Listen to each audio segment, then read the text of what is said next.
سمعت عن القبيلة اللي بتعيش في البحر زي السمك؟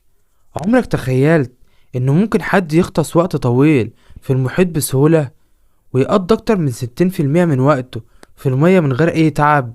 في قبيلة معجزة حيرت العلماء معاها، شعب الباجاو، أو زي ما بيقولوا عليهم بدو البحر. هي أول قبيلة في العالم متعودة على الحياة في البحر، بيقضوا حياتهم كلها في البحر، بيدوروا على أكلهم في قاع البحر، بيعيشوا في بيوت مؤقتة بيعملوها بطريقة ذكية، أو يناموا على المراكب بتاعتهم. مهارتهم في الغطس خرافية، بيقدروا يغطسوا العمق يوصل ل60 متر من غير أي معدات تنفس، وبيحبسوا نفسهم لمدة ممكن توصل ل13 دقيقة. جسمهم متعود على الوضع ده من كتر العيش على البحر، وده خلى عندهم حاجة زي تضخم في الطحال بيساعدهم يتحملوا نقص الأكسجين. ليهم لغة خاصة بيهم، عندهم لغة اسمها الباجاو، ودي مش مكتوبة